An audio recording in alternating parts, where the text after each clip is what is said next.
Hey folks, Brian here. Before I say anything else, I want to let you know that this week's guest, Nick Thorburn, and I are part of the Shoulder to Shoulder with Sela event here on Monday, December 8th at 6 p.m. at the Terragram in LA.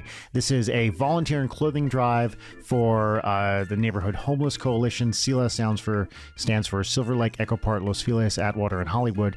And this is going to be an amazing night. It's me, it's Nick, it's who else on this list? Cold War Kids, Tim Heidecker, Aparna Nancherla, Jamie Loftus, Ify Mwadaway, Brent Weinbach, David Wayne, Neil Hamburger, Hasco Enjoyments, which I'm also in, and tons of other people. So please come out to that. It is a volunteer and clothing drive, and also, and when you come, you got to bring some item of clothing to donate.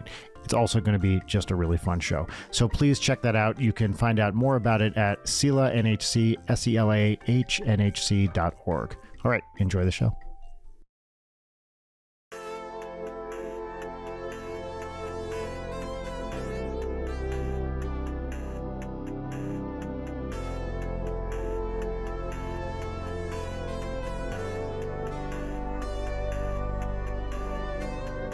We were talking about our mutual friend, Peter Agustin, and I was just about to ask you, how do you know Peter?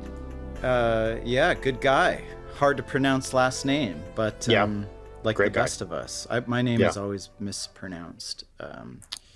Really? But there's always an N. Yeah, it's an easy name, Thorburn, but there's always an N that gets shoved in the middle between Thor and Burn. Oh. I never even thought about that. And then Thorburn sounds like a fantasy protagonist. Totally. It really irks me though. It's a bit of a bugbear for me. Mm-hmm. But Peter is not. Peter's a good dude, and I met him way back when I lived in New York and he lived in New York. I don't remember exactly how we got connected, but I was putting on a benefit show in New York, a coat drive, a clothing drive kind of thing for winter coats for New York City's unhoused population. This is in 2007. Mm-hmm. And I forget how it got to Knitting Factory, but it did, and Peter was booking the Knitting Factory then. And so we had a really fun lineup of musicians, comedians, kind of similar to what Peter is putting together at the Terragram on December 8th, which is what has precipitated this very conversation that we're having. So it's kind of like we're going back to our roots a little bit with which Peter had seen me walking around wearing this shirt for I was at the hardware store. I had just finished volunteering, and Peter had seen the shirt for Sela, and was like, "What is that?" I just was looking them up, and so I was explaining how it's a great organization, volunteer-led organization that goes out into the community and tries to connect with people who may have fallen through the cracks of the system, and sees who's in need and tries to connect those people and offer, in the immediate sense, offer just even minimal things, but even just paying attention to people so people feel seen and that they exist, that these are people in our neighborhoods and in our community and in our society that shouldn't be ignored. And I think just as the years go on, it gets kind of more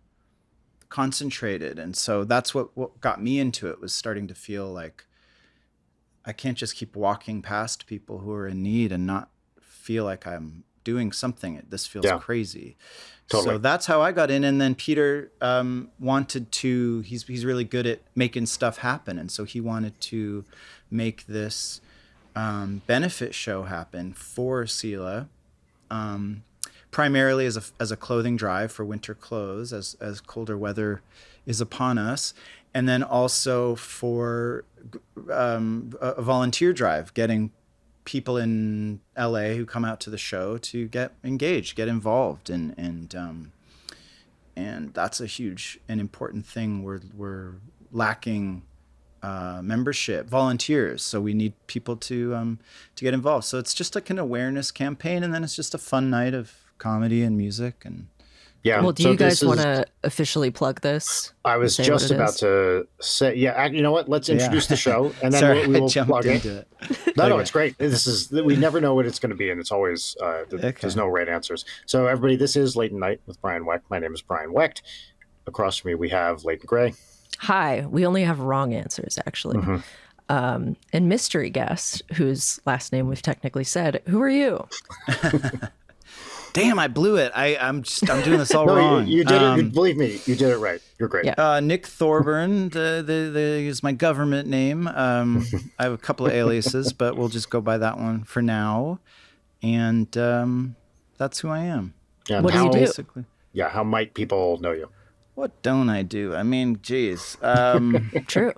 How much time do we have? No. I am a musician primarily by trade. I make records. I've made plenty of them over the past 22 years.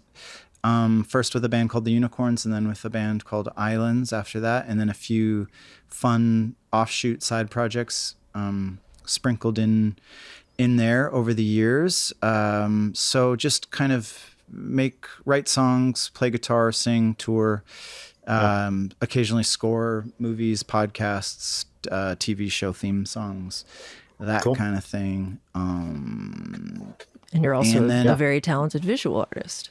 Thank you. Gosh, I didn't want to have to bring it up, but yeah, I do comic books too. So I'm a big fan of comic books. That was kind of the first film and comic books were kind of my first love, and then music just sort of took over. So yeah, I do comics. I have a comic coming out next year on Fantagraphics. I had one come out in 2018 on Fantagraphics called Penguins. These are original stories. It's not part of a thing. These are just your original works. They're more in the comic book, less in the graphic novel world, and more in the gag, like classic comic. Nancy, I don't know if you can see some Nancy stuff I can see the me. Nancy. I was going to ask about it. It's also Derek Waters to my headshot from Derek Waters. And the Heartbreak Kid and the Corn. You can't really see that. The 1972 Heartbreak Kid with Elaine May's Heartbreak Kid. One of my favorites. It's great. Where were we? I don't know. Yeah, I like to draw. That's great. Speaking of Elaine May, are you a Mikey and Nikki fan? Love. I love so Mikey good. and Nikki. She's never missed. She's never, and I think The Birdcage. I think the Birdcage I haven't seen, but didn't she ghostwrite that? Yeah, she wrote it, not directed. It's so it. But good. Ghost wrote it too. It's really good. Yeah. Or maybe she did get writing credit. Yeah, I think she need did to get see writing it. credit. I need to see it. That was at that age when it came out. That was at that age when I was just like such a little teenage snob about movies. Like I was really into Buffalo 66 and Welcome to the Dollhouse. Nice. And Man Bites Todd Dog Solondz. and Holy Mountain. Yeah, I wanted Todd Solondz. And so when I remember that trailer, and it just looked like Hollywood. It just looked really mainstream, and so I never gave it a shot. But I do need to come back to it because I do love. Yeah, Elaine May made Mikey and Nikki, Heartbreak Kid, Ishtar, which kind of put her in movie jail forever. Which is just not. It's not correct. It's wrong. It's a fine film. It's not. It's the worst hilarious. Thing ever. It's actually, especially the beginning, the intro. It's so funny. I mean, she's so good. Brian, have I made you watch Mikey and Nikki yet? No, I've actually never seen it. I know of it, but I've never seen it. What do you do? Tonight you have to watch it immediately. And it's also the whole thing is on YouTube. Oh, cool. So is the Heartbreak Kid, because you can't find that on streaming anywhere, but it's on the Internet Archive in really high def, and you can find a link on YouTube in lower res. Yeah. So there's no excuse. so many great movies that are on Internet Archive. I'm a Charles Grodin super fan. I love Charles Grodin. I'll watch anything with Charles Grodin in it. Maybe even Clifford. Even Clifford too. Sorry. I'm thinking. No. I love Clifford. Sorry. I'm thinking of Beethoven. I'm getting my dogs. I always think of Clifford. I love Clifford. I love Clifford. So I was about to say maybe not Beethoven too. Yeah, but, maybe. Clifford, Who doesn't? Clifford's incredible. What am I talking about? Hold on, real quick. Can we? Wait. Just a second. I am actually wearing a Clifford shirt right now by total. Oh my God! It's a Larry the Scary Rex shirt. Yes, this was not planned. This is just some red bubble. It's just bullshit. all roads lead to Grodin. Yeah, exactly. And Martin. Yeah. I was going to say ranking movie dogs because there are many. I think Air Bud's up there for me. You know, the Air Bud franchise, I actually went down a weird IMDb rabbit hole a couple months ago, and the Air Bud franchise is going strong, but it's gotten Well, because weird. they've got the buddies now, right? They went into the buddies verse, which there are like Buddyverse. 7 buddies. The Santa buddies, I forget the other buddies films. Yeah, it's gotten kind of weird. It's kind of psychedelic, and I think they're even going off of, they're like branching out from the canine class, so it's getting strange in the Air Bud world. But I've never seen that. I've never seen Air Bud. It just I don't even know if I've seen Air Bud. There was just a period when they were coming out where Disney Channel and adjacent were just like, watch the dog play basketball. Yeah. Who wants that? Everybody wants that. Society would be better if all dogs played basketball. I mean, I want to watch Allen Iverson play basketball. I don't want to watch a dog golden retriever play basketball. Are you sure? I'm definitely. I don't want to blow up Air Bud's spot. One gets the sense that there were some special effects involved in these films, that the dog might not be actually playing. How many stuffed dead dogs do you think were used? Like the paw for the close that's right. Some guy just like from off screen. Yeah, look, just the dog could genuinely play basketball.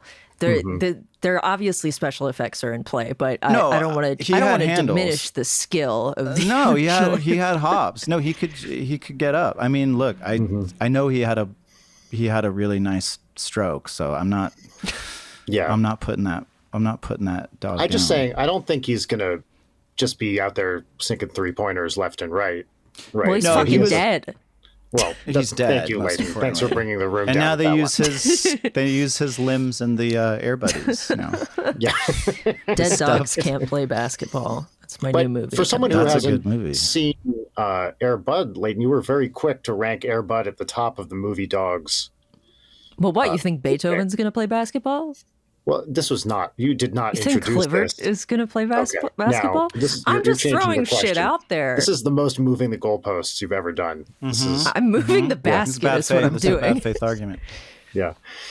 How about you weigh in? Who best movie dogs? But were you saying movie sports or movies with dogs? She didn't mention sports until it became convenient for her.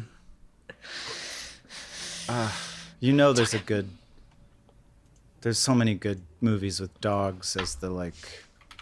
Yeah, there's the All Dogs Go to Heaven dogs, of course, which are not. I wouldn't put way up there. There's Hooch, of course, from Turner and Hooch, which is saw that a top dog. I also saw that in theaters, along with K9, the Jim Belushi. I skipped that one. Yeah. Many people don't know this, but Dog Day Afternoon was actually directed by a dog.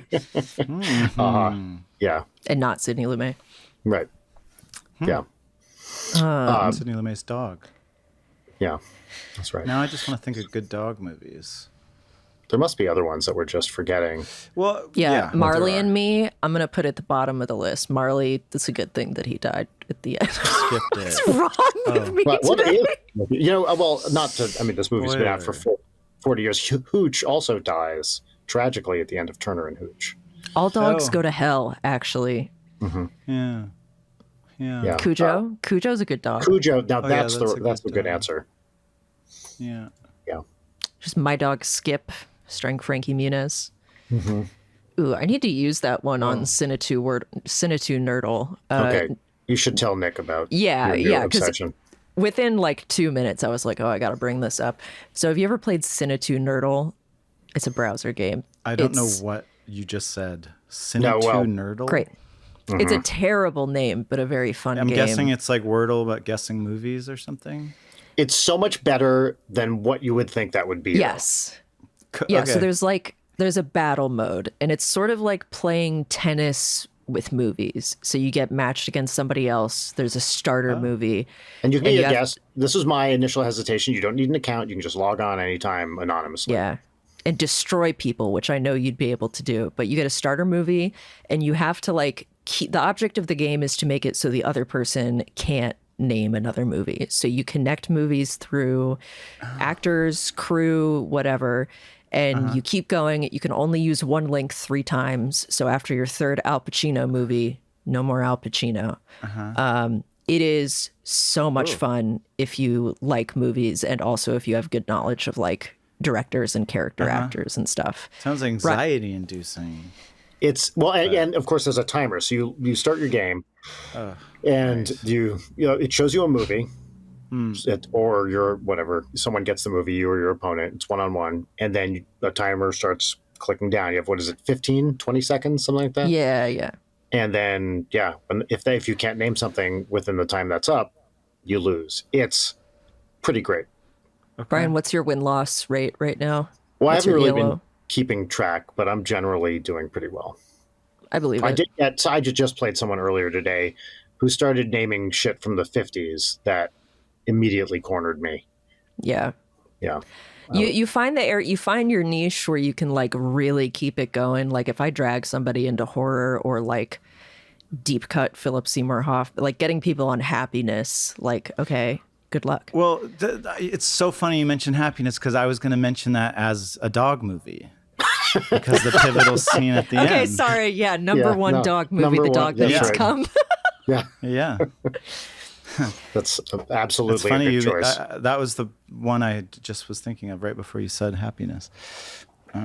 Yeah, and then if people try to be like, oh, I raise you in other salons, here's Welcome to the Dollhouse. Like, I'm Princess Diarying you, motherfucker. Welcome.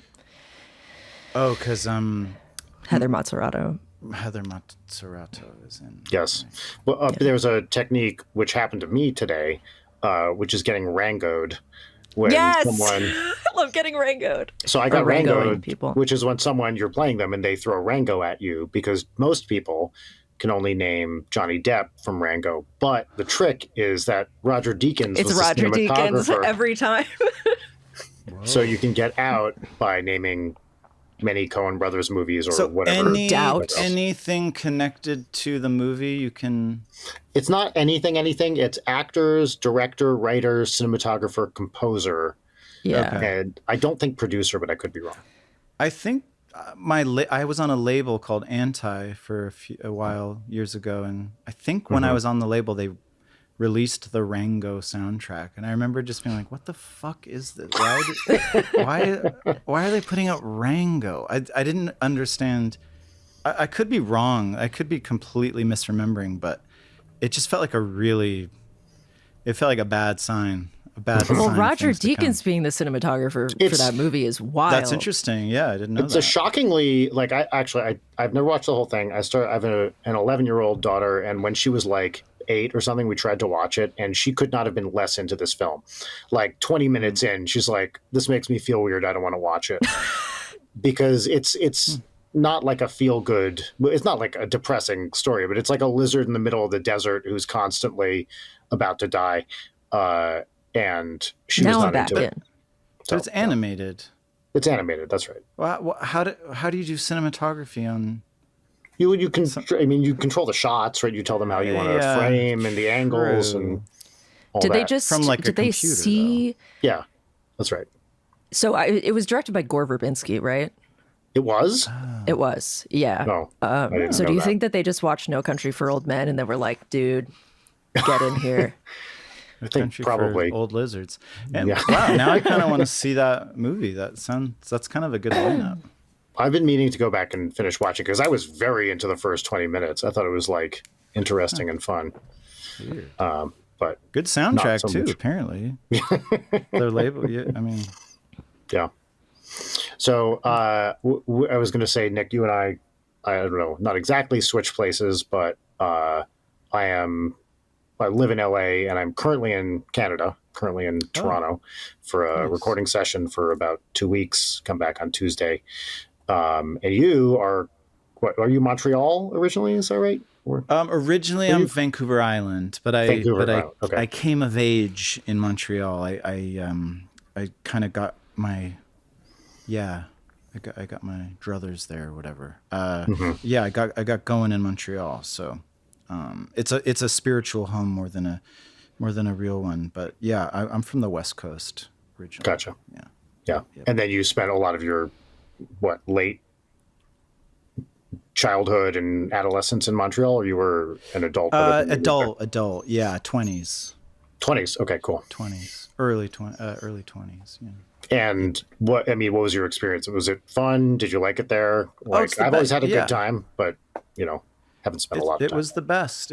It's a magical city. I mean, I was broke. I couldn't really experience it the way I think would be more required now, but it's a magical place. Yeah, it really is special. And I think so much of what makes it special is kind of baked in. I don't think it can be eroded away as much as places like Toronto, which are great cities, but are a little more exposed. I think Toronto and Vancouver and LA, obviously, they're a little more exposed to the whatever, the capitalist machine or something. Montreal's a little bit insulated, a little bit. I mean, I'm a little out of touch with it, but yeah. No, Toronto to me has always. This is not exactly true, but Toronto is sort of vibeless to me because it's not entire. There are nice neighborhoods and places that actually feel like real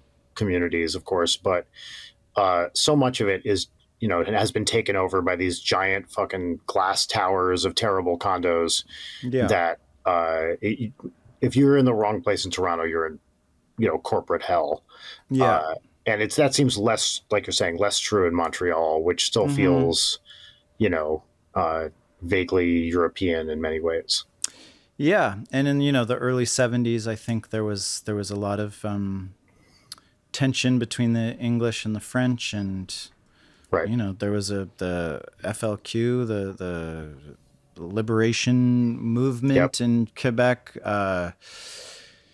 It's maybe set off some bombs or something, and a lot of the business people left Montreal. It was kind of the business center of Canada, and they hightailed it to Toronto in the early '70s, I think. And I didn't realize that. So Montreal used to be more of an economic center, and then a lot of it had a lot of the banks and the airlines and all that stuff. But people kind of the English got kind of freaked out and stayed freaked out. There was always this question of whether there'd be a secession. Right. And, I remember hearing about this. Yeah. Yeah. In the '90s, it got really close. And I think because of that, that's another reason that kept prices lower than anywhere else. So it was a real mecca for artists in Canada in the '90s into the 2000s, into the aughts or whatever. People would come from, that was the place you'd go to make your art because you could live pretty cheaply and do your thing. And so it really, I think that's why there was that Montreal music scene that I was a part of that kind of popped off, was because it was a pretty fertile ground for creatives on a budget. Was there one particular genre of music that was, or genres that was like really based there? What kind of scenes were there? It was I mean, there's French side and English side. There is a division too, right? So there's a history of French singers like Jean Leloup and these kind of like balladeers or whatever. But the music that we were kind of feasting on when we arrived there was pretty eclectic. I mean, you had Kid Koala, you had Godspeed You Black Emperor, you had the Deers. Oh, right. I forgot Godspeed was from Montreal, right? Yeah. And then you had ska and a pretty vibrant punk scene. And so you had like, you had a pretty diverse crew. And then you had some hip hop stuff that was sort of Parisian adjacent or whatever. But then, indie rock kind of blossomed, I guess, in my time there. And was it, so I never did the thing. So when my brief story is I used to be a professor. I was a theoretical physicist. And I did the whole academic track. So my entire 20s were spent in grad school in San Diego working on a PhD in physics. So I never did the thing in my 20s where I just moved to a city and tried to be a musician. I had like this other thing. Yeah. And then left San Diego that had 10 a good years scene. ago. San Diego was great. So I just, you had what, Blackheart, Procession, and Pinback, and so right? I just Blackheart? toured with Pinback last month. Okay, cool. Yeah, they, our friend who we just talked about, JP Hassan, Yeah. his band, which I'm in, Hasco Enjoyments, opened for Pinback on their recent tour. Got it. And he also TM'd that tour. So we did a little, nice. very short, just West Coast 5-city tour. And I met the Pinback guys for the first time. Oh wow! So your San Diego roots were just by happenstance, that it wasn't connected. Yeah, I just ended up there for grad school, and then was in like, okay. Some You were in a bar lab. band kind of stuff. Okay. Yeah, it's for theoretical physics, it's less a lab and more just an office with a window and a piece of paper. Okay. But yeah, effectively a lab. Sometimes I just go to the beach and do physics there. Damn, it sounds like that sounds like a Philip Glass novel. Album. Yeah. It was pretty sweet, dude. And actually my first experiences with Montreal really were visiting McGill to give talks and hang out with there's a very good theoretical physics group there. So I'd come up to Montreal to hang out with my buddies. Oh, cool. At McGill.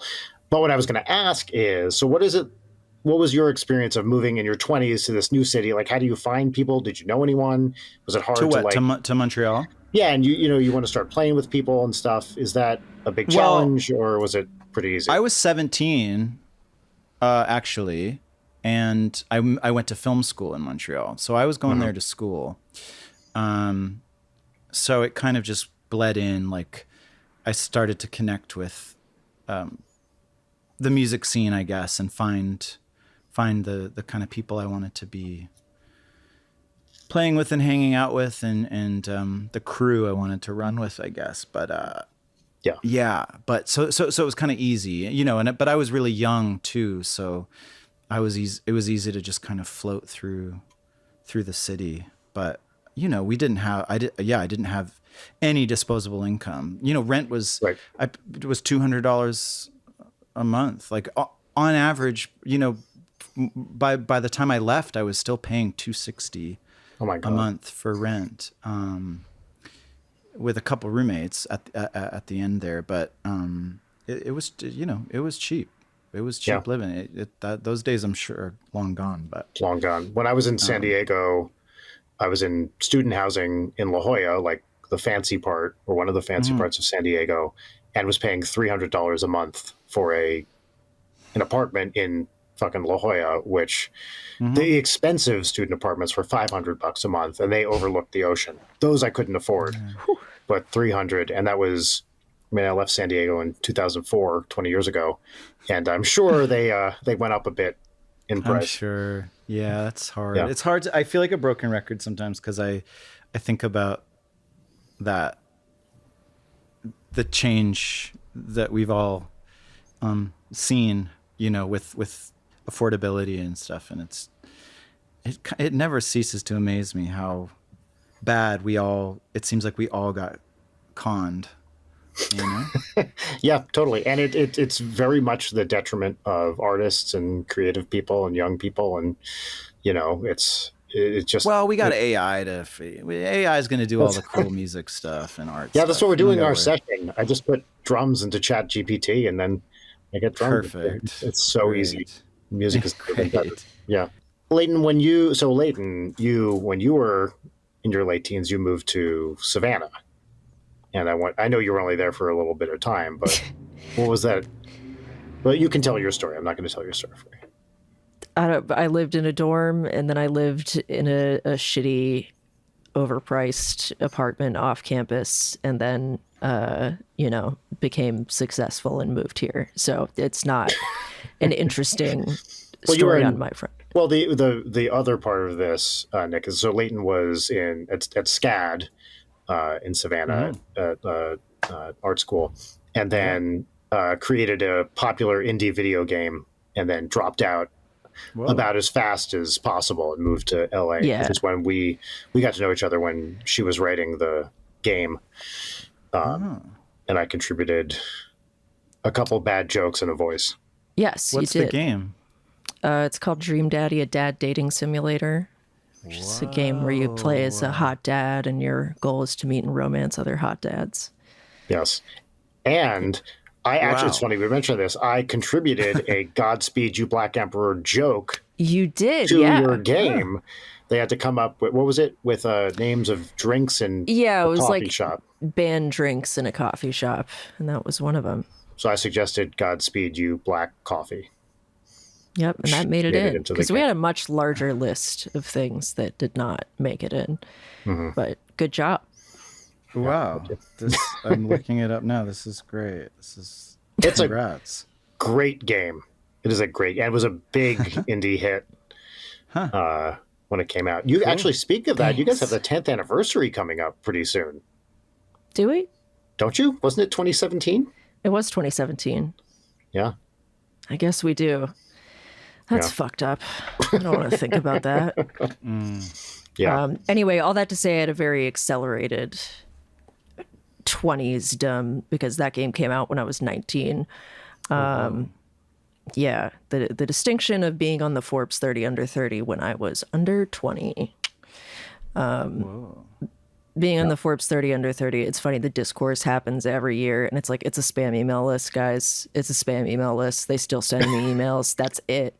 You get on the list, and everyone's like pissed, and then you're on a spam email list where it's like, come to our summit in Dubai. Like, okay, unlike a lot of people on this list, I'm not a fucking millionaire who can fly to Dubai to meet a bunch of tech bro assholes, but thanks. Right. They even have an exclusive 30 under 30 shop where you can buy really badly designed merch that's available only for people on the 30 under 30. And it's like, why would you buy that? Yale. Oh, yeah. You got to buy it and then sell it to people. That is 100% right. You can make some money. Well, like, you don't even get good. They're like, you'll get coupons and exclusive offers. And it's like, they suck. So like, thanks guys. I can say this on a resume, I guess. Do you have to pay to join?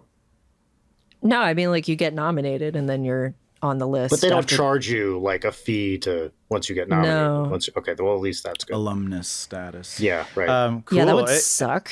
Have you looked up any of the other your class of, like, are there any like absolute ballers now? Or? Well, that's an interesting question. I don't know who else was I on your definitely list. did at the time. I think there were a couple of cool people, but now I don't remember at all because I just don't care. This was 2017. You got Forbes. Yeah. Right. That's a magazine about billionaires, right? Isn't it ultimately?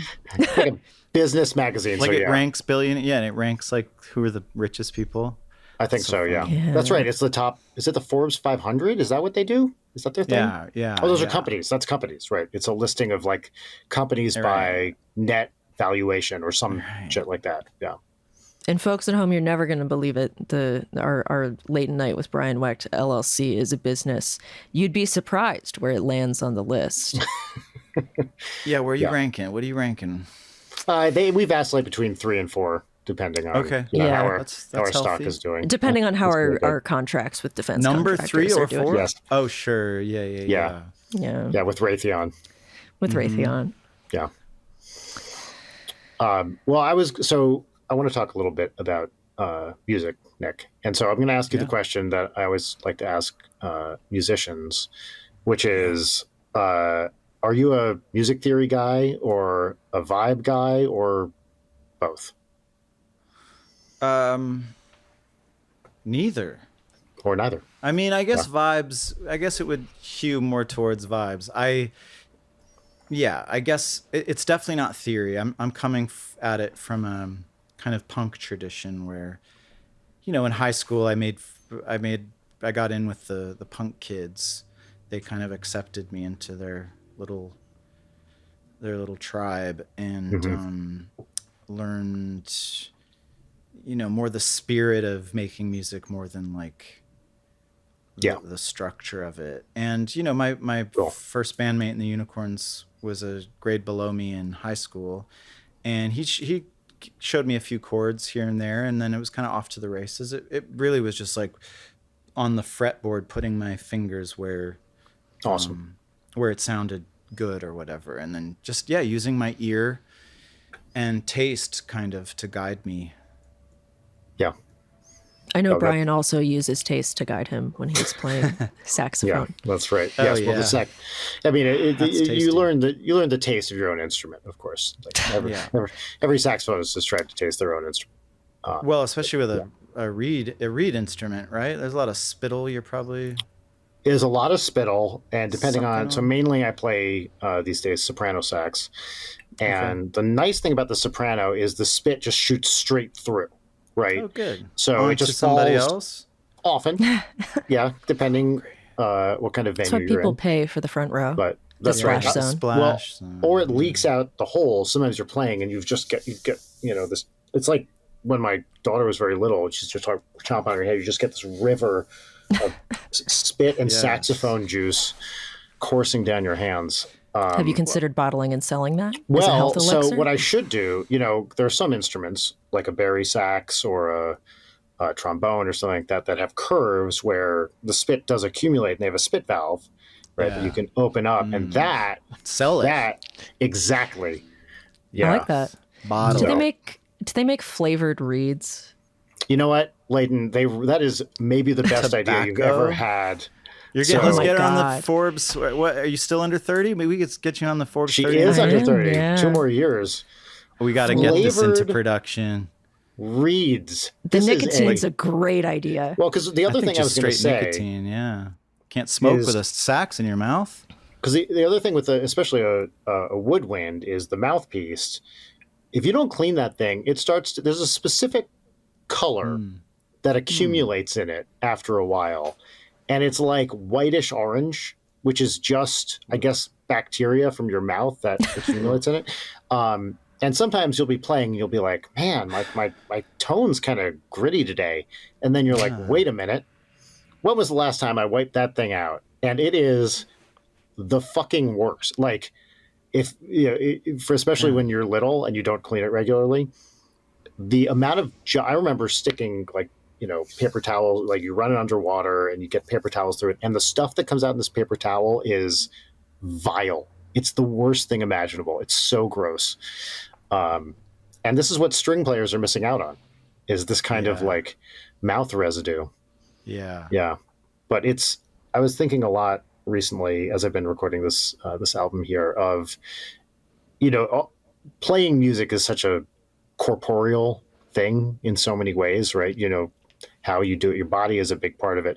But when you're a wind player, there's just something compared to my other thing, which is mainly keyboards. There's just something about the act of blowing into a thing, which is, the more you think about it, the weirder it gets. It's a job that involves blowing. You were asking our guest a question, and then I derailed it with tasteless bits about taste. Wait. Hold on. I do want to hear Nick's answer, but I want to first. We got to think of reed flavors, because this is such a great idea. We had coffee, nicotine. I mean, my bubblegum. first thought was like Listerine strip, because it's similarly flat thing. So a nice minty blast, a cinnamon, or I guess that you Arctic get into Blast. the Arctic pun Blast is very good. names. Yeah, licorice which I stick can't for like a clarinet or something like that.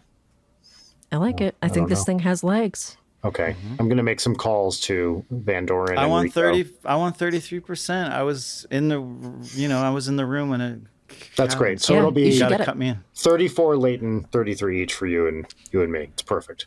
That sounds fair. Yeah. I think that's fair.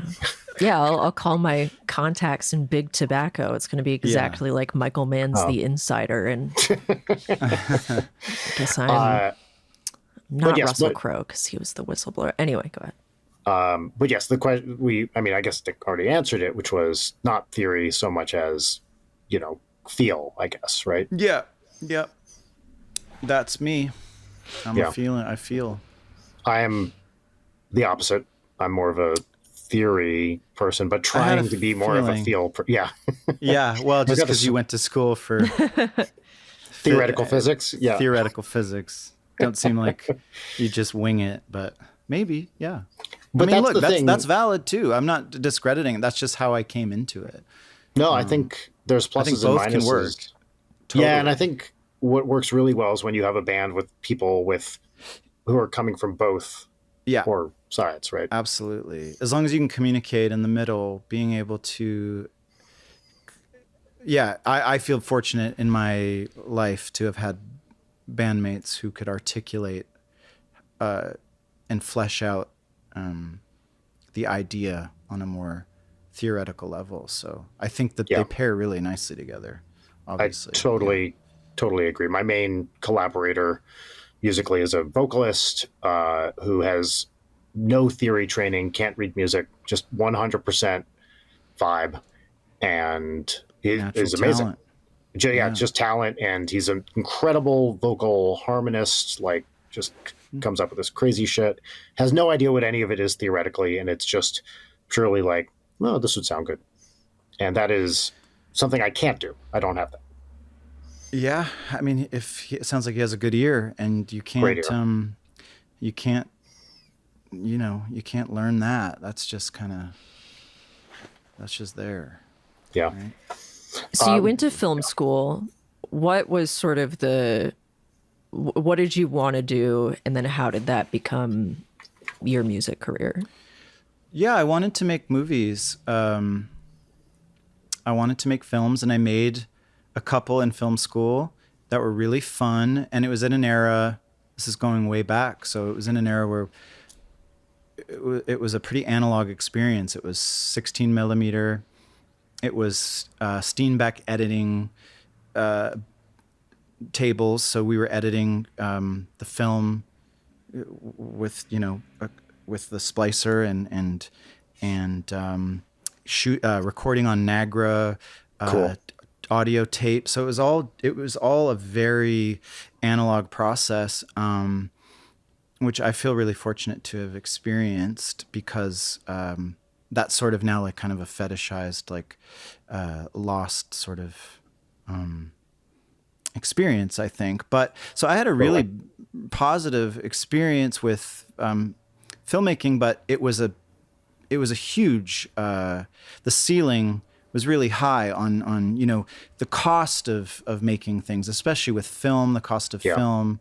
I was lucky in my class, when you submit a treatment, or when we did submit these treatments, the school would cover the cost of film processing and that sort of thing. So yeah, that was really helpful. I was very fortunate for that. So, at the end of the day, though, I realized, like, as I was graduating, the kind of hurdle of making a film, which I had no money. I mean, it wasn't like I could just make a feature. So the idea was to make a short film and spend all this time and try to get into festivals and try to play that kind of game didn't appeal to me. It felt really antithetical to what I loved about doing the thing, which was the making it, not the marketing it or the promoting it or the selling of it, the shilling of it. So at the same time, I'd convinced my friend from high school, who I had started playing music with, to move to Montreal. And we were starting to play shows together. This was the Unicorns. And we were starting to play around Montreal and build up a little following. We were kind of weird little pranksters, and so we would do these kind of weird shows that would kind of got people talking. And we were starting to make a record in our rehearsal space, just all on our own. And we there was just momentum there, and it felt like the easier path. And so I just followed that instead. And it was fun. It had this immediacy, and the promotion of it was pleasurable, because it was not having to hustle. It was, you get to play shows, you get to recreate the thing that you recorded or the thing that you wrote, and share it with people. And it's very, especially in your early 20s, it's it was kind of electrifying. So that it was an obvious choice for me to make. And so I went down that path for quite a while, and always knew, like, film is always going to, well, hopefully the desire is always going to be there. And when I get to an age, which happens to be right around now, where I'm not necessarily wanting to go and tour and do that side of the promotional side of things, I can kind of get back into film, or try to get back into it, and follow that dream a little bit. So, well, and now the cost of entry into film is so much lower, right, than it used to be. Yeah, now, in a weird way. Yeah, I mean, I think that the technology has made it easier. I mean, the same could be said about music too. The barrier to entry is lower too, because you can record at home and you can self-publish on Bandcamp or wherever. So, yeah. you know, in some way, yeah, it's a blessing and a curse. But were you, when you started recording, was digital stuff happening then, or was that even pre-digital recording? With the Unicorns, Jesus, man, I'm not that old. Christ sake. Just asking. I don't know how things work in Montreal. Well, this was when the Unicorns were making our record in the rehearsal space. It was 2003, summer of 2003. So that's, and Pro Tools. I'm trying to remember when Pro Tools started. It was like Pro Tools was in the 80s. I thought it was like Pro Tools is older than you think, but it didn't become real industry standard maybe. But it was definitely the thing. It was also expensive, and it didn't have as portable. Right. But by then, a few years later, you could get the interface that was portable. But that's right. But it also took 3 hours to bounce a song, or it was like the a much more involved process. Yeah. We recorded with tape, 2-inch, 8-track tape. It wasn't 2-inch. It was 1/2 inch. Mm-hmm. It was a reel-to-reel 8-track that our roommate had. We basically took all his stuff and his mics, and then we had our engineer had a computer with Cubase on it, so we did use kind of computer as well. So it was a mix of digital and analog, but we would try to track everything into tape, bounce it to the computer for anything else we needed. But for the first few records I made, tried to always stay on tape up until, for the first like 6 or 7 years of records, tape was always a part of the process, the beginning process. Now it's not, but. And would you guys mix on tape or on the, like, how would that work? I've mixed on tape before, but, sometimes it's going back to tape to mix. You start on tape, you do as much as you can, you go to the computer, and then you come back to mix to tape.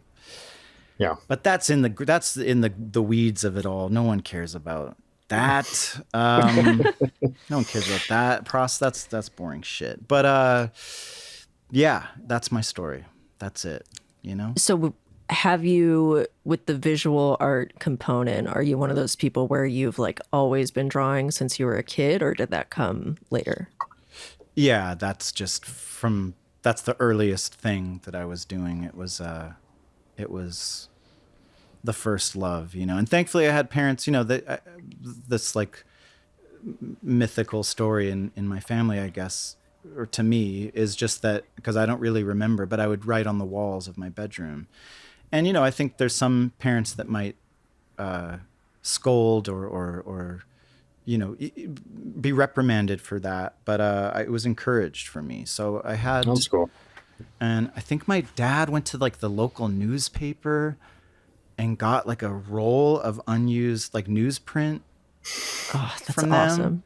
Awesome. Yeah, really smart thinking. And so that was, instead of like being reprimanded for drawing on the walls, it was like, okay, I got this giant roll of paper. We're just going to roll it out on the floor, and you can just kind of draw endlessly. And so that was what I did. And I still love to draw it. It's a calming kind of quiet process, Leighton, were you doodling or drawing, I should say, even as a tiny kid?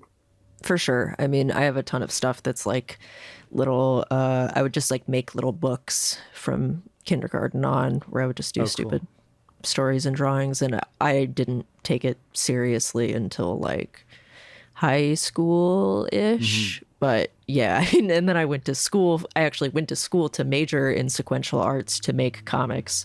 And then the game dev thing worked out. And I'm very glad that I'm not doing comics as my main thing, because I don't have the the brain or the patience for doing it. It's like I still do art stuff, but it's more of an ancillary thing for me now because I'm just primarily a writer and a developer at this point. Nice. It's just a nice skill to have, and additionally to like, you know, I think I was starting to hate it because it was my main thing for a while, and it just becomes such a like self-recursive, like I feel like art is the thing that I get most like creatively doubtful or self-conscious about, where that's not really as present in my other stuff. But anyway, are you primarily like digital or traditional at this point with the tools you use? Traditional. Draw by pen and ink, pencil, and then ink pens. You know, I've just got them all over the house. Just these little microns. They're just everywhere. Oh yes, the microns are very nice. Yeah, so that's how I like to do it. And then, you know, I'll scan it into the computer and sometimes add color on there.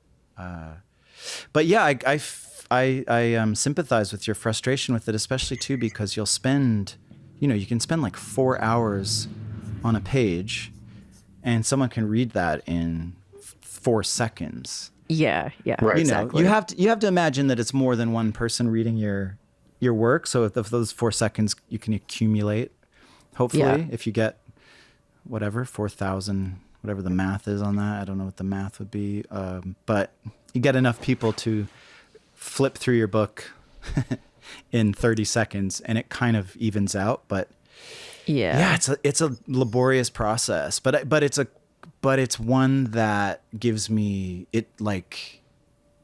Yeah, I don't know. I imagine it's what like people who stim or whatever, they feel satisfied with have this tactile sensory response. I like to just sit and draw and crosshatch for like hours. That can really That's the good stuff, satisfying. especially with the microns. Yeah. It's nice and smooth. Yeah, I feel self-conscious about not being a inkwell kind of guy and having Nobody is anymore. I mean, there's some probably some people that still do it, but I feel like kind of a faker by using these ink pens, but it works. Does for me, any so. artist not feel like a faker? I mean, I think I was thinking about this in Air this Bud. session. Yeah, that's right. Yeah. Air Bud Airbud full never, confidence. never He's abandoned pure. his principles. Yeah, that's right. It was all about love of the game for Airbud. Yeah, not, he's just an not about the actor. money. No. But, you know, I think about this a lot when we're recording, because anytime you introduce technology into art and you start using that technology, then people who didn't use that technology, you always feel like, oh, well, they used to do it like this, so I'm not doing it the real way. I think is the temptation Right. to feel that way. And Right. certainly, you know, we're recording on Pro Tools, and it's like there's a great take, but there's one, you know, snare hit that's a little off. Okay, well, maybe we'll just take that one and we'll push it a little bit over. Is that cheating? Yeah, by some definition of the word. But I also think it's totally fine. I mean, I think you get to set your own rules, but nevertheless, it's also one of those like nobody cares but you ever. Like But- I don't think No, anyone's it- going to come at you for not using an inkwell. no. No. I mean, I think it also depends a lot where you come from. So my musical training is all jazz, essentially. And with jazz, there's like you didn't compose, orchestrate, and perform it yourself. Well, you know, then you're a poser. Like, it's this, like, you're a one-person shop for basically everything. And when I start, you know, this album right now, I have a producer I'm working with, studio, you know, blah, blah, blah. Bunch of people helping out. And every time I introduce another musician to the process, I'm writing all the music, but there are other people who have creative input. To me, there's a part of me that feels like, oh, I'm doing this wrong. I'm cheating by allowing someone to contribute, even though I know that's objectively wrong, because this is more fun in the way I want to do it. Artists are well known for their rationality. Yeah. It's good to check in with that side of the doubting side of yourself. And yeah, I think form can inform function too. I mean, you know, what your tools are can kind of affect the outcome. Absolutely. For sure. So, you know, I think it's just it's balances, right? It's checks and balances or whatever. You just have to be, You just have to be. Is this podcast like a art, the way making of like the? Is like a philosophy of art making or something? That's a very generous read. Well, I just always, feel like no. we're getting into the the zen of artistry. I'm wondering if this is a common theme. I'd say it not that common, but we do talk. I mean, we primarily talk I don't know. I would say creatives, but when we have guests, we do. When it's just you and me, this is a fucking unmitigated nightmare of the worst jokes you've ever heard in your life. But with guests, I always want to know. Right. Well, and also we have a lot of young artists who listen to this. So I think people are, when we do have these conversations, we hear from the fans, they're like, oh, that was very, they like hearing maybe not how the sausage is made. Yeah, maybe not super nitty gritty, but how different people approach it, I think, is something that is of general interest to this audience, especially with people who are trying to find their voice and their, what their thing and how they do their thing is. For sure. Have you ever done any 3D art, Nick? Like digital 3D art? No. I feel like looking at your style, I feel like there's a bit of a learning curve, but Blender is free and it gives me, I do not, like illustration has been like very digital for me for a long time. And I find that 3D, even though it's also digital, scratches the Zen itch better than drawing does. Okay. And 3D is one of those things that I was like, that looks so hard. There's no way I could ever do that. And it's easier than drawing, especially if you're doing traditional stuff. I just, looking at your style, I'm like, oh, he would make such cool stuff in 3D. Cool. But additionally, I guess the better question is, do you ever do any like ceramics or clay or things like that? No, I don't. That feels fun too. It all feels so intimidating and elusive or something to me. I think maybe the imposter syndrome strikes in these kinds of ways because I'm sort of this autodidact or whatever, self-taught guy who doesn't know the rules per se. It all feels very intimidating to try to branch out into these unknown forms of expression. But I love, I love all that stuff. I have like kind of fantasies about it, but there's also only like so much time in the day, and it's like I feel spread thin as it is with trying to do all these things that I don't know. I don't know. But I mean, if you like the tactile feeling of doing traditional art like that, I think clay, even if you just get a pack of Sculpey and dick around and bake it, I think that's like, it feels so good in a digital age to create. Yes, Fimo. They still have that Fimo. I had that in when I was in like 5th grade. You get the little brick. Yeah. That little plasticky brick. But I will say the only class I ever failed in grade school was 9th grade pottery class. The feeling of the clay drying on my fingers, it's really an unpleasant experience. Mm-hmm. I get like, that. I think Fimo does kind of like remove that goopy Fimo doesn't have the sticky, but I remember in pottery class just being like, oh, it's just dry. It's like goopy and it's drying on me, and like I remember this too, and like running to the sink to like get it off. Yeah. I hated that feeling. Yes, absolutely.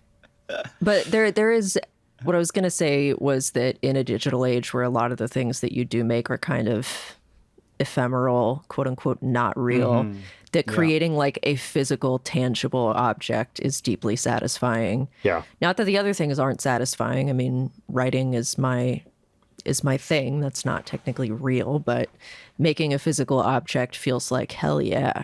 Humans nothing's real, but centuries have been making objects, and I, as part of this tradition, have made a little Eraserhead baby. Oh, well, that's cool. Wait, did you actually make an Eraserhead baby? I mean, for a while when my oven still worked, which I need to get fixed, I would do a lot of like the Fimo Sculpey stuff, and I was really into making like ring dishes just because I wear a lot of jewelry, and so I made a little In Heaven Everything is Fine dish with a little eraser head baby in the center. Oh, wow. I would buy one of those. Do you have that cool. still? Yeah, I'll take a picture of it and we can pop it in. But yeah, just doing little like utilitarian things like that. I was doing resin mold pours for a while, which also it's like easy gifts. Here's an ashtray I made. Everyone's getting ashtrays. With an eraser head baby in the Yeah. center. That would actually be... You could make a reed prototype with this. You could be doing the flavor. You really could. It seems like you're a one-stop shop here. Well, look, a cigarette is already a reed instrument. Could we though? That's a poem right there. Yeah, they do make, so you can get Winterson. Plant-based reeds, but they do make plastic, and I now imagine 3D printed. I would guess you could do. I wouldn't want to put right FLA in my mouth. Resin would be just as bad. I mean, there's like a lot of. They could do, because, there are the 3D printers that print with, like, sugar to make little weird candies. Oh, yeah. So it could be like a conceptual art piece where it dissolves as you play your instrument. So you only have the limited time to... Oh, that's an interesting idea. No, it's not. I like that idea. And because as it deteriorates, although I would imagine it would deteriorate. It makes you sound worse. I mean... It would go away right away, I would imagine. You need some everlasting gobstopper shit on that. Now that's just a font of ideas today. What can I say? I spent most of the day sleeping, so. I do want to get back to talking about the event we're partly here to discuss, because I want to make sure we actually talk about it a bit, and I'll put it in a bumper at the top of the show too. So this organization, SELA, was it the National Homeless? What's the N stand for? Homeless Coalition. Well, SELA is stands for Silver Lake, Echo Park, Los Feliz, Atwater, and Hollywood. These are the areas that the organization services. And it's the neighborhood. The website is Neighborhood That's what I was Coalition. looking at. Yes. Yeah. So, and the website is SELANHC dot. I want to make sure I'm getting this right. SELAH. Yes. Thank you. NHC.org. SELAHNSC.org. And the event it's basically a music comedy thing on Monday. Is that right? Yes. December 8th, 2025. And it's you. It's me as Trey Magnifique, my smooth jazz. That's it. Yes, we're doing a 4-hour set each. So you got the two of us. You've got this other band, Hasco Enjoyments, that I'm in. We're going to be doing a set too. Oh, 2 sets. Yep. Great. In fact, well, you know what? I'm not going to say that because I think that's a surprise. Who else is performing? Tim Heidecker. Neil Hamburger. Juliana Barwick. Cold War Kids, E.P. Wadaway, Brandon Wardell, lots of Aparna Nancherla, Brett Weinbach. I mean, if you could think, it's easier to say who's not doing the show. That's really, right. Yeah, it's a pretty stacked bill, and I don't know how it's going to go. I don't know how you can have all these people on the bill and it not be an 8-hour marathon. But that's exactly my question. I think it's going to be a very fast. I think what should happen is there should be like a screen that goes down the center of the stage, like we're at a festival, and you can kind of decide. It's going to sound a little chaotic because you're going to hear two things at once, but or we get the music to accompany the comedians. Kind of Neil Hamburger with Trey Magnifique. Exactly. Or who are some other music? Nick Thune, I feel like, plays a guitar. Zach Galifianakis used to play piano. Yeah, when he did that's right. jokes. Well, Brett Weinbach, of course, was a pianist. The best. Yeah. It's going to be. I'm really excited about this event. There's people can look at. If you look at my Instagram, I have the flyer posted, but. It's at the Terra. Do we say it's at the Terragram? I think we said it's at the Terragram. Terragram Ballroom. Great venue. And you have to It really bring is. to get in. You have to bring an item of clothing too. I think there's also a ticket fee, but I could be wrong about that. Yes, there is. There is. Okay, yes. that's what I thought. It's I mean, it's a clothing drive and a volunteer drive, but it also is. The goal is also to raise some money for the organization too. Yeah. And by organization, I mean my bank account, because really this is all about. That's right. Our appearance enrichment. fees are quite high. Yes. Yeah, I that's have a right. guarantee, and I have a rider that is expensive. Yeah. The well, rider is you get 10% of all coats. Yeah. I want at least to look at them and see if there's any real good coats in there. But we get first pick. That's right. Yeah. Yeah. First It's dibs. Not that we have to take them. We just can if we want. Well, this is really selling it, guys. Yeah. Thank you. I think it's gonna. I'm excited just to see all the there are some people here that I love that I've never seen really perform. And actually, I did. I mean, this is probably close to 15 years ago. We did a show with Aparna Nancherla when she was just starting out, and we were just starting out. It was at was it either the Women in Comedy Festival or Geek Week or something in Boston, and she was on the bill too. And I could, right then I was like, oh my God, she's amazing. And now she's like a comedy superstar. So I'm very excited to see a lot of these people. Yeah, it's going to be a good time. You're going to get a good bang for your buck, I think. And it's going to a good cause. You can't really lose. It's a win-win type thing, you know? Yeah, totally.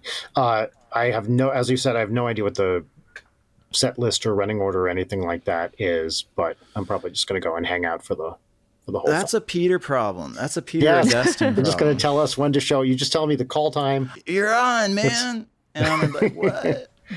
Have you played the Terragram? I assume so. I have. The last Islands tour was in 2003.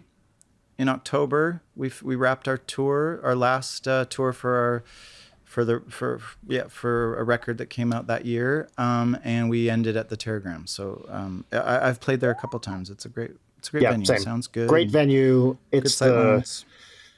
We also did for the last Ninja Sex Party tour. We played their sister club, the Bellwether, which I think is the same. That's artist. a great. So That's great. a good venue. Great club. So yeah, really well run and has a nice, good sound, nice room, good size and everything. So I think it's going to be a great time. Now we have a decision to make. I don't think we have quite enough time to do all the segments. So why don't we just pick, Leighton, I'm going to let you choose how we roll, how we end this show. Well, I was thinking we could just keep talking and then Nick could leave because he has a heart out, and then you and I could do segments. Oh, sure. That's fine too. But how about this? Nick, is there anything, we're not going to call this an official segment, but is there any piece of pop culture that you'd like to recommend to people before we let you go? Yeah, piece of pop Well, culture. actually, I'll be more specific and give you an even harder question. Top 4 movies for you. Okay, great. Of all time? Yes, this is an impossible question, but Like the letterbox kind of thing? yeah, if you were picking your letterbox top 4. Jesus. Santa Buddies number 1. Space Santa Buddies number 2. Good call. Yeah, it's just all Air Bud And then movies. Todd Salon's Happiness twice. Yeah. Mhm. But just for the Yeah, dog. I should be in jail if that was my answer. Better to just precog that and put me away. Yeah. Gee whiz. I mean, I have a letterbox. I think I have movies up there. I don't know if they are really, you just kind of put. It's a vibes thing. It's not a theory thing. It's a vibes. vibes thing. It's not the best. It's not, this is a gut question. Maybe. Well, I think. Yeah, go ahead. I think Heartbreak Kid has got to go up there. Mm-hmm. And I think, because there's movies that really change the way you see the world, and then there's movies that just rock, Yeah. Yeah. A movie that really changed, really blew me away when I saw it this is maybe a kind of fancy sounding movie, maybe it's not, but Ali Fear Eats the Soul by Fassbinder, a German filmmaker. that movie really rocked my world. And I mentioned it earlier, but Holy Mountain, I remember watching it in high school, and it just kind of changed, kind of opened things up for how. No, sorry, not Holy Mountain. I actually don't like Holy Mountain. I mean, it's great. It's great. It's great, but it's too self-aware. It's this very like, it's mired in this like 60s. Yeah, it's too much. It looks incredible, but it's just this kind of, it feels very self-satisfied. I was going to say Santa Sangre, his like 89 movie. Yeah, classic. Which just feels like a more personal, it feels like more of a personal movie. I think his son is in it too. And then I guess, I don't know, Paris, Texas is like really meaningful. I was just about to say Paris, Texas. I saw that when I was in high school, and there was, I don't think I'd ever seen a slow movie before that. And just the, that whole thing, and then the monologue at the end in the strip, not strip, the adult theater or whatever, the peep show thing. Yeah. That was one where I was just like, how can you do this on film? Because I'd never seen anything like it before. I was thinking of my own answer to this, and that's the first one that came to. Okay, well, I took fascinating. Yeah. I think that one's really. I mean, look, it's hard to once you pull that thread. It's like there's so many. It's hard to just distill it to 4, but we'll stop. Yeah, there, I mean, it's always an entry. I feel like I stress people out when I ask that, because it's like, okay, I'm just trying to get you to name movies that you like. Yeah. Just to get the barometer, a little taste. I could do it all night. Yeah, I love. What's better than a good movie? And what's better than a bad movie? Sometimes a really bad. I just watched Here last night, which I don't know if the Robert Zemeckis movie. Oh, yes, the one that it's the camera is in one place over different times. Yes. And it's based on a comic, a graphic novel called Here, the same title, by Richard Maguire, who was a musician for Liquid Liquid. He played bass in Liquid Liquid. He became a really awesome fine artist. He made this book. It was a 4-page strip, I think in the late 80s for Raw, the comics anthology. And then like in 2014, he published a 300-page novel of this book. And it is just like the movie. It's set in one fixed location over millions of years. It jumps back and forth. And it is a beautiful work of art. It is like transcendental, just incredible piece of work. And the movie I watched the other night, and I was kind of waiting. I was nervous to watch it because Zemeckis has that like schmaltzy sort of mawkish kind of thing. Even though I think he's amazing too, and he's done like he has such a wide variety of output that's really cool. But the movie was awesome in a way. Like it was really beautiful, and it was really. All my point to say was it was kind of bad, but in the way that it was bad, it was kind of beautiful, and it was kind of brave in the way that it was so, in some ways, so idiotic, but in some ways so profound and meaningful, and got to the heart of it. I don't think it ever got to the heart of the book per se, but it gets to this point where you feel like, what is a life lived? Like you really get to this kind of brutal, in one way really depressing, and in one way really beautiful examination of a life. And I don't know. So that's a movie that is, and it was panned. Like the movie, you look at the Metacritic score, and it's reviled. But I think it's impressive, and I think it's cool that he did that and stuck the camera in one location, and you just sit and watch it. It's incredible, and it's a bad movie, and I think that's kind of beautiful. So I think bad movies are nearly always more educational than, I mean, not nearly always, but like I feel like I come Air Bud out maybe of not so educational. Yeah, I come out of bad movies with like I want to pick apart like what worked and what didn't. Like I was rewatching the movie Karen Kusama's The Invitation last night, which I hadn't seen in a long time. And it's like, I really like it, and I think about it a lot. But watching it again with fresh eyes, it was like, oh, this is bad. This is like I haven't very seen it. film student-y, and it's like cheap, and you really feel the budget, and the performances are really uneven, aside from John Carroll Lynch being John Carroll Lynch and just like fucking crushing it.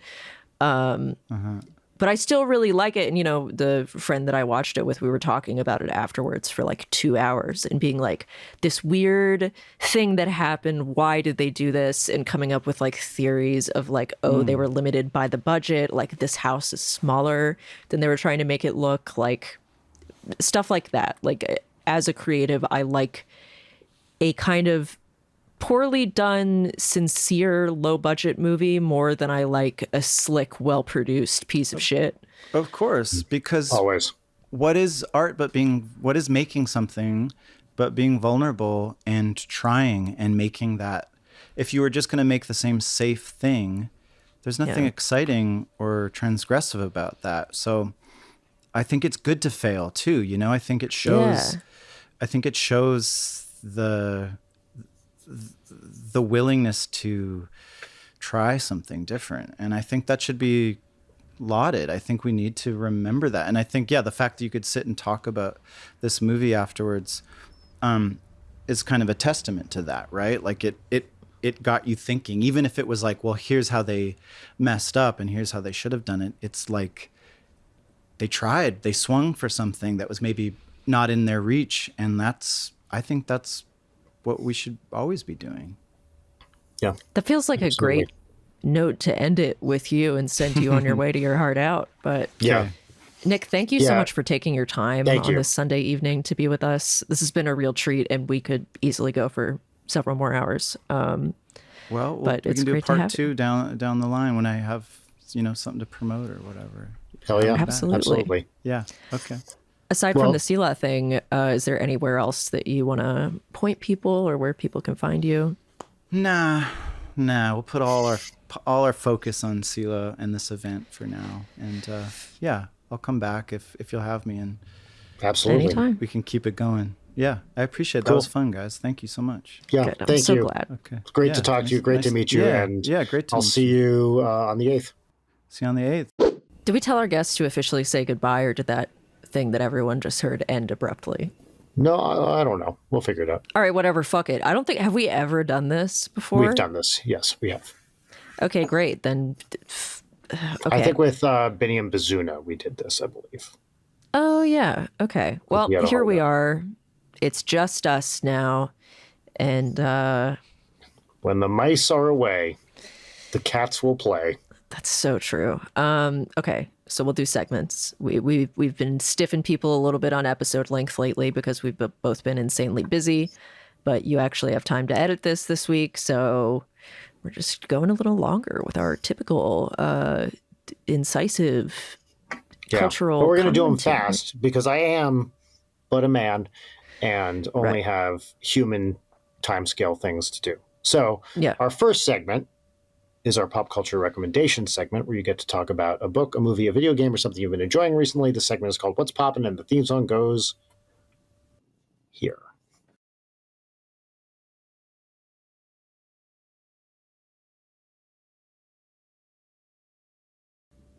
I like that. Thank you. That was good. What's Brian, what's poppin'? popping? Oh, for me. Okay. What's poppin'? There's a puzzle thing that is happening this week. The Puzzle Boat What's poppin'? has released its annual set of puzzles, which is like over 100 puzzles. If you Google Puzzle Boat 12, courtesy of, I believe, Panda, P&A, Puzzles and Answers magazine, it's an annual puzzle thing. Not too hard, not too easy. Lots of good stuff. So I'm doing it. It's not the kind of thing that's meant for one person. It's meant for like a group.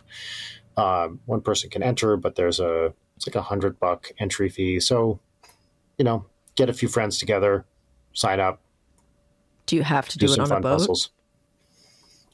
Yes, while listening to I'm on a Boat by The Lonely Island and eating a sushi boat, which is, I of get it. course, not a bunch of sushi served in a boat, but a boat made of sushi, which is very bad if you're with sharks. Because sharks will do anything to get that sushi. They love it. They crave it. It's raw fish, and that's what they love most in the world. How do you know that about sharks? That it's what they love most in the world? You're denying them other vocations and hobbies that they might enjoy. Look, I speak from the official spokesperson of sharks. Oh, okay. I don't like to make a big deal out of this. It is a duly elected appointment. It hasn't been always the case in my life, but as of I don't know, 4 or 5 months ago, the National Council of Sharks, the NCS, of course, elected me their official human spokesperson spokeshuman, I guess I could say. Sharks typically don't speak English. I found one that does. Oh, okay, unfortunately, nice. He's a complete dickbag, but whatever. Nevertheless, he did tell me the news, and so now I get to speak for the sharks. And they said, tell the world 2 things. One, we love sushi. And the other one, and this is not a joke, they said, tell them, what's up? Right? And I was like, guys, that's so out of date. It's so out of date. And they were like, we don't care. We live in the ocean. It just got here. That's great. What's the official shark stance on Shark Week? Oh, every week is Shark Week when you're a shark. Good. That's what I was fishing for. Yeah. That's what I was fishing. Mm-hmm. Sharks are, of course, mammals, and they want everybody to know that. Wow. Yeah. Shocking revelations tonight on Late Night with Brian they White. feel slighted by, the whales and the dolphins who kick them out of the mammal club because, they're kind of jerks. They are, famously, they are dicks. Yes, that's right. Sharks do kind of need an image rehab situation because dolphins are like friendly, but they're not like that. Well, this is why I've written Jaws 5. This time it's chill AF. And it's just like, Jaws is fucking cool now. He's like a DJ.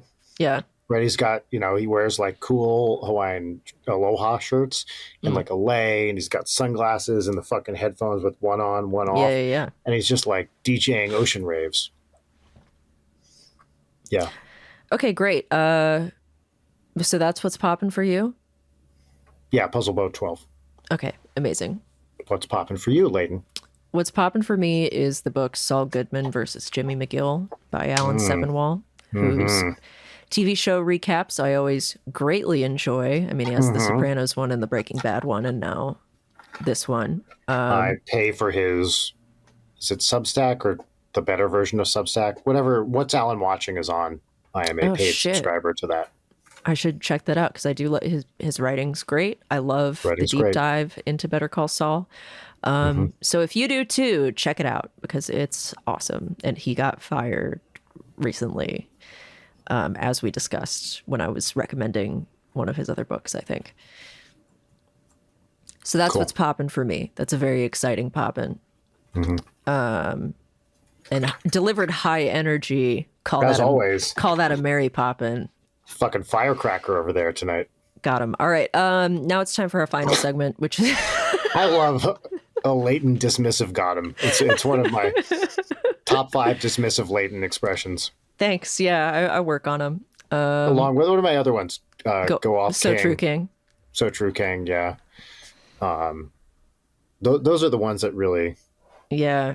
Or just Yeah, or just pause and then continuing. That one I'm a fan of. Yeah. Now it's time for our final segment, which is 3 parts gratitude exercise, 1 part petty grousing. The name of the segment is Peaches and Lemons, and the theme song goes right here.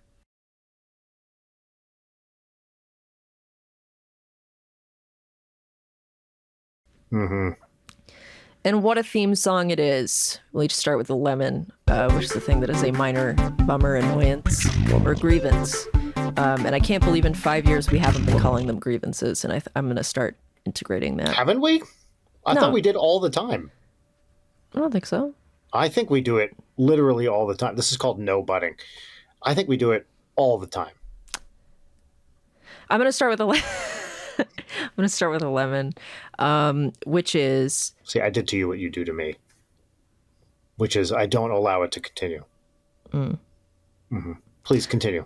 My lemon is I discovered recently that I can't wink. And it was... What? I know. I thought I could wink, which is crazy because you can't test it. Hold on. Yes, I'll you get can. there. I know, but if you're, if you think that you're winking anyway. If you can't see yourself winking, you're not winking. That's literally the diagnostic.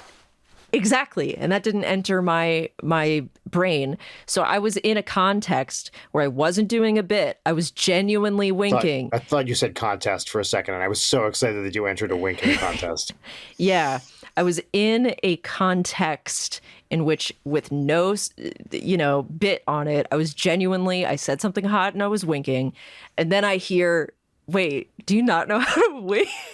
Oh, this is a bit people write in shows. Yeah, so I can't do it. Do it. Try. Well, your eyes are definitely, one eye is opening at a different rate than the other. Well, now you look like you're having a stroke. This is awesome. This is the best thing that you've ever discovered about yourself. I love this for you. I almost did that one. Yeah, so that was a horrific, and then it just turned into me being like, yeah, no, that's even better. Tink. That's my wink. So that's my lemon. I can't wink reliably. Well, I can do, watch this. I'm going to make you very jealous right now. I can wink with this eye. Or this eye.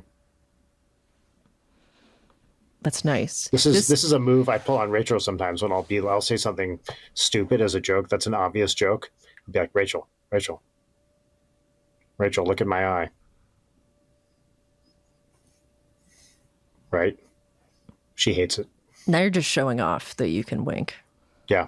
Well, the other thing I like, the parody version of a wink when you say something sexy, is the super slow wink.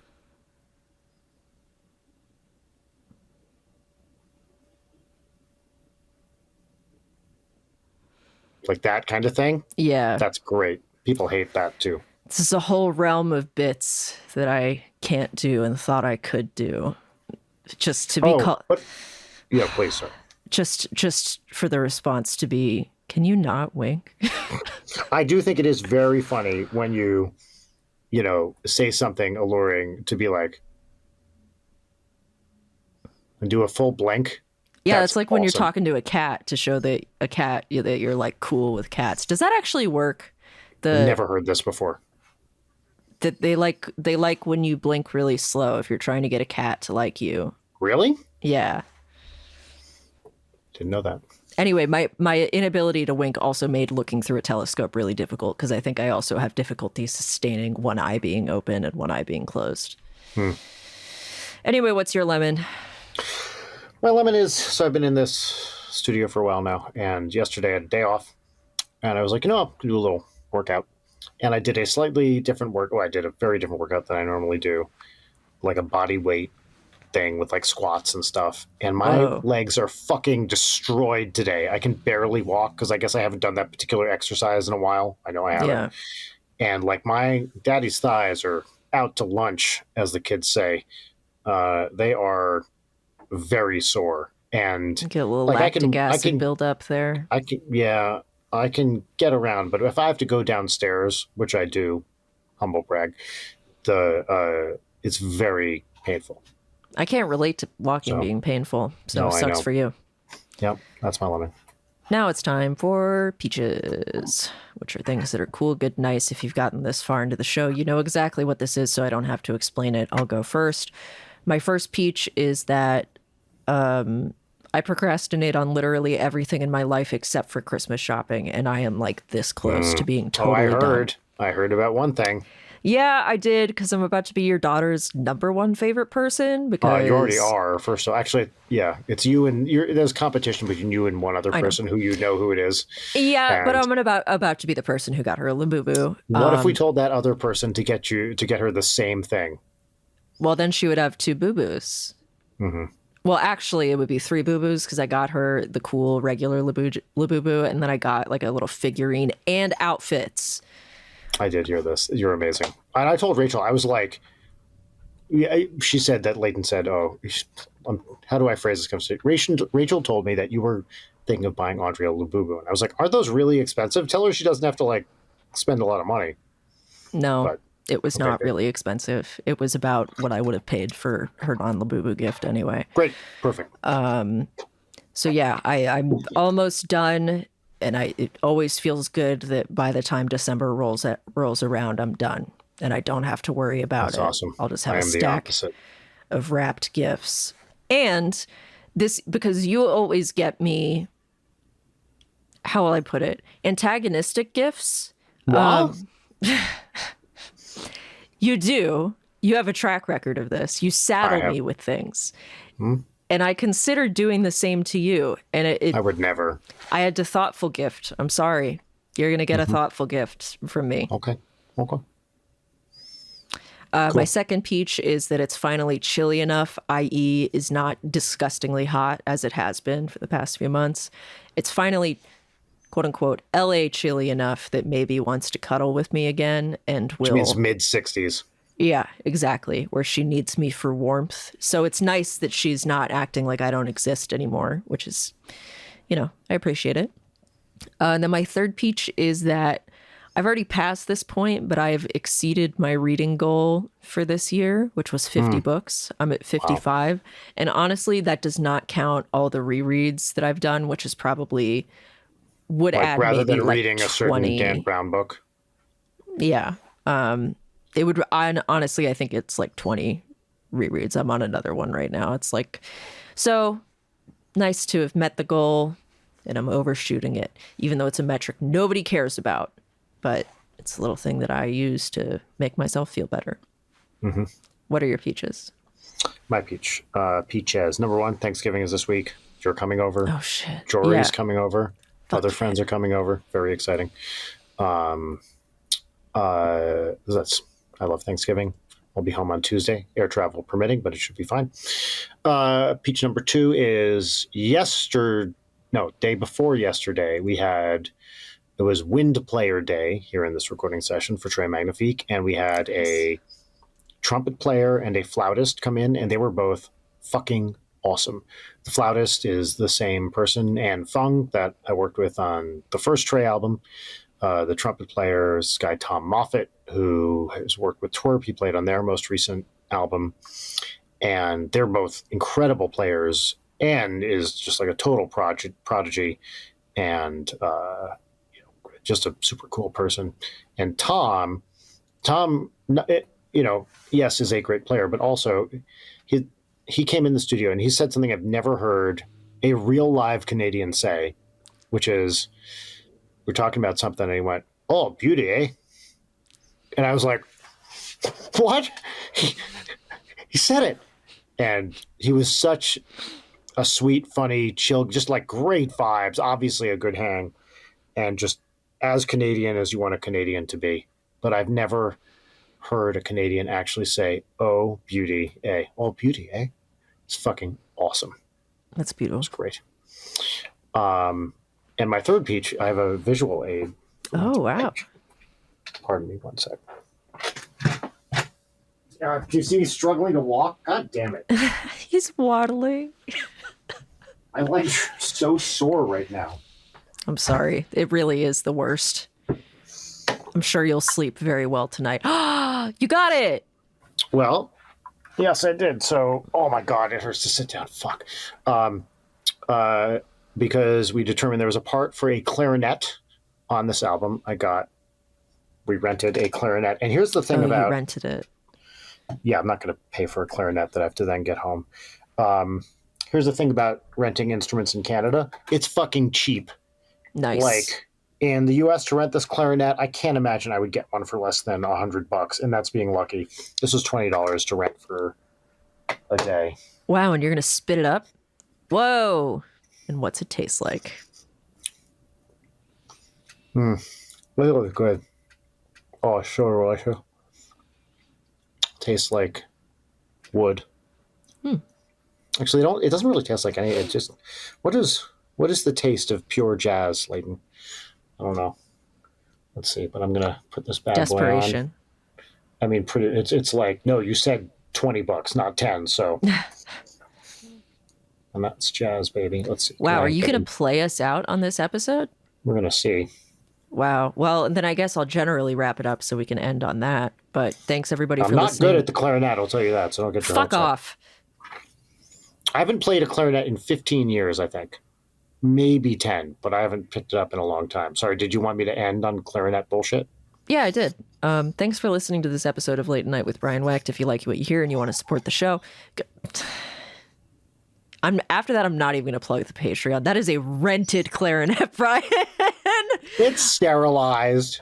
Yeah, well, okay. Patreon.com/late at night if you want to continue to enable this bullshit. Brian, take it away.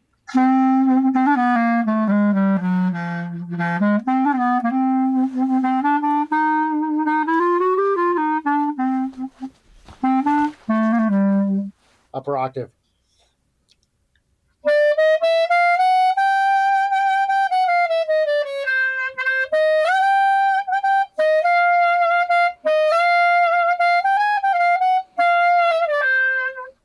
See ya, everybody.